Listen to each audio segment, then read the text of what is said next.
Comenzamos. Tenemos hoy momentos de cambio. Son las normas y los manuales. Hoy en día tenemos una situación en la que nos podemos encontrar en las diferentes modalidades que el gobierno nos está implementando. Anteriormente, el gobierno solo nos dejaba realizar negocios y esos negocios nos los dejaba realizar a través de una factura, que al principio, antes de la factura, era una nota de venta y se tenía que tener por ahí el altar de papeles. Ok, vamos a ver un poquito de la historia de las normas. Las normas más o menos nacen en 1986 y digo más o menos ¿por qué? Porque en teoría, pues antes de esa fecha, las obligaciones que tenían otros países para con México era el decirles: necesito hacer negocios contigo, entonces necesito que cambies tus modalidades de compras, de trabajo y de leyes. Entonces, para poder entrar al GATT en aquel entonces, se realizó este tipo de petición para que pudiéramos tener normas oficiales. Las normas oficiales aquí en México, que son de rigor, son las NUM. Y de ahí tenemos diferentes NUM que se tienen que ver con cada una de sus especificaciones. Esto lo veremos un poquito más adelante. Y vamos a tener las normas las normas NMX, y estas normas son normas que no tienen tanto rigor, así como las NOM, que son las NUM. Esas sí tienen un rigor y sí tienen una forma de poder realizarlas de forma, en aquel entonces, obligada, pero hasta la fecha de hoy, las normas ya comienzan a tener su parte de obligatoriedad. Por lo tanto, entonces ya ahora estas normas ya tenemos a instituciones en las que nos van a determinar quiénes nos las van a requerir. Y por ahora el IMSS y el SAT, también la Secretaría del Trabajo, son las que nos están realizando la petición de cada una de estas normas. Así es de que, pues bueno, vamos a tener aquí una situación que, para poder entender las normas, vamos a entender un poquito más acerca de los procesos y vamos a entender los procesos de los trabajos. Pongo una lámina en la que vemos el sistema endocrino que tiene el ser humano. Ese sistema endocrino tiene que ver con el funcionamiento completo y debidamente libre de alguna enfermedad. Si nosotros tenemos nuestra homeostasis, nuestro sistema endocrino de forma correcta, vamos a ser saludables. Pero si comenzamos con problemas, entonces ya no somos saludables.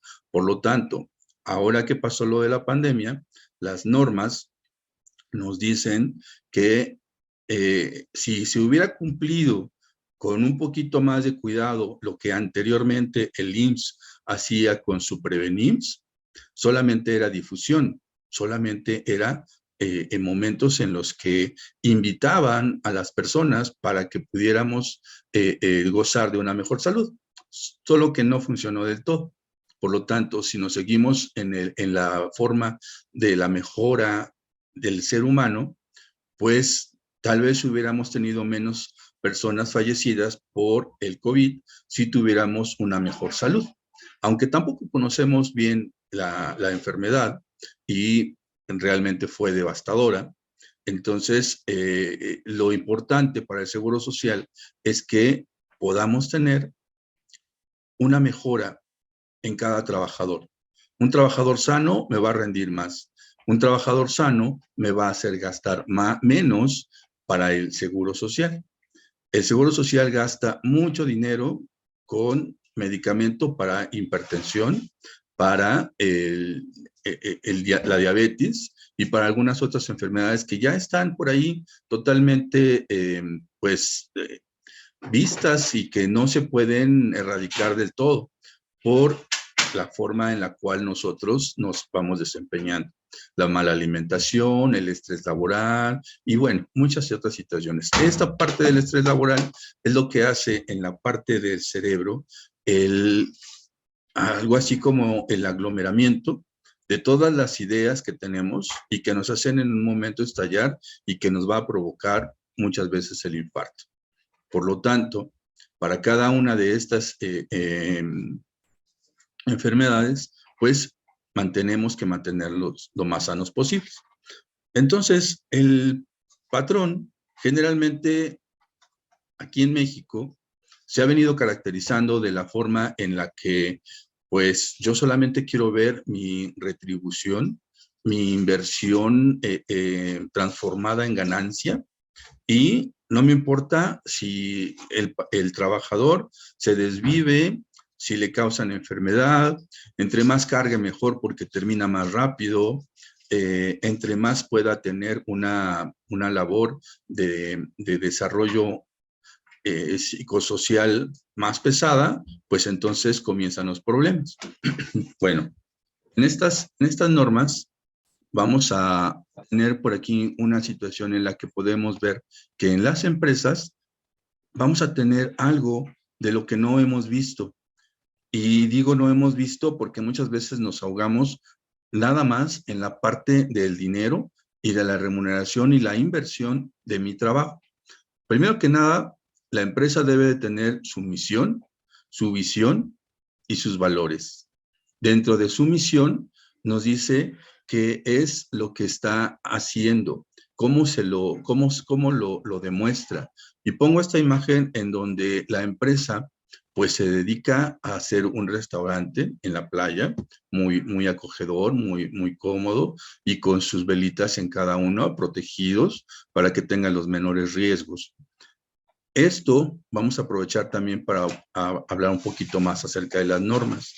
Si nosotros tenemos un restaurante, bueno, pues entonces en el restaurante vamos a tener manuales de cómo se prepara una mesa, de cómo se preparan los platillos, de cómo se atiende a las personas. Ya llevamos 3 manuales. Nos falta también el manual más importante, que es el que tiene que coordinarse con el resto de todos los manuales, que es el aviso de privacidad. Por lo tanto, dentro del aviso de privacidad, pues nos vamos a dar cuenta que en este se va a reflejar realmente la empresa. ¿Qué es lo que hace la empresa? Por lo tanto, vamos a tener que en esta empresa de restaurantes, los manuales van a tener que estar en acorde con el aviso de privacidad. Hay otro de los manuales también muy importantes, en los cuales también les quiero mencionar. Y quedándonos un poquito en la lámina del restaurante. Los trabajadores, no nada más de restaurantes, sino de cualquier otro lugar, esos trabajadores tienen un derecho a una participación de utilidades, que se le denomina la PTU. Esta PTU es el reflejo de las utilidades generadas. Pero para esto hay algunas empresas que, bien organizadas, hacen sus manuales, tienen toda su contabilidad bien hechecita, ya repartieron la PTU, el trabajador nunca supo de qué dinero fue ese extra, pero ya tienen su PTU, ya está firmada y viene la autoridad. Y la autoridad les dice, bueno, enséñame tus manuales. No, pues si no los tiene, pues entonces se hace acreedor una multa. Vamos a suponer que la empresa tuviera sus manuales. Bueno, pues si tiene sus manuales, entonces tiene todo ordenado, contable y fiscal, pero entonces se va con los trabajadores y dice a un trabajador, a ver, ven, dime quién es tu comisionado de la PTU. Y el otro se va a quedar pues pensando, ¿y esto de qué se trata, no? ¿O quién es? No, pues no lo conozco. Bueno, pues por no informarle el patrón a los trabajadores, entonces ya tiene otra multa más. Y esa PTU, si se la sancionan, deja de ser deducible de impuestos. Por lo tanto, vean qué tan importante es el cuidado de poder tener esta empresa con sus manuales, con sus contratos, con su aviso de privacidad. Y bueno, pues al final de cuentas, la visión que es hacia dónde vamos y estoy seguro de llegar. No es que si voy a llegar, la visión es saber que sí voy a llegar y cuál es el camino para llegar. Por lo tanto, ese dardo apuntando en el blanco exacto es el punto en el que quiero llegar como empresa. Y para eso debo de conocer otras tantas cosas más. Palabras no tan sonadas, pero existentes desde hace mucho tiempo. Hoy se le conoce también como un beneficiario controlador. ¿Qué es un beneficiario controlador? Dentro del beneficiario controlador, pues tenemos aquella persona que conoce y sabe cada uno de todas las actividades de la empresa, toma decisiones, maneja el dinero y es responsable solidario de la empresa. Ese es el beneficiario controlador. ¿Cuántos beneficiarios controladores pueden haber? Muchos. Todos estos tienen que ver con estas numerales. Cada una de estas debe de tener un manual, pero este manual no se puede realizar solamente en un machote bajado de internet o de papelería. Este manual es para que se haga como la empresa lo requiere. Por ahí dicen un traje a la medida. Así como debe de ser. Un traje a la medida debe de ser el manual de cada una de todas estas actividades. Y como les mencionaba al principio, las normas que no son tan obligadas son estas y son realmente de productos específicos. Nosotros tenemos una serie de ideas, una serie de información y conocimiento y que nos lleva por todos lados y que nos lleva a decir, ¿cómo es que voy a hacer un manual? ¿Cómo es que, y qué tanto debo de conocer para hacer un manual? Si antes había escuchado la palabra ELSA en el Seguro Social, si antes había escuchado que el beneficiario controlador antes se le conocía como el beneficiario final. ¿Por qué existe un beneficiario controlador? Bueno, pues les voy a explicar de forma muy sencilla.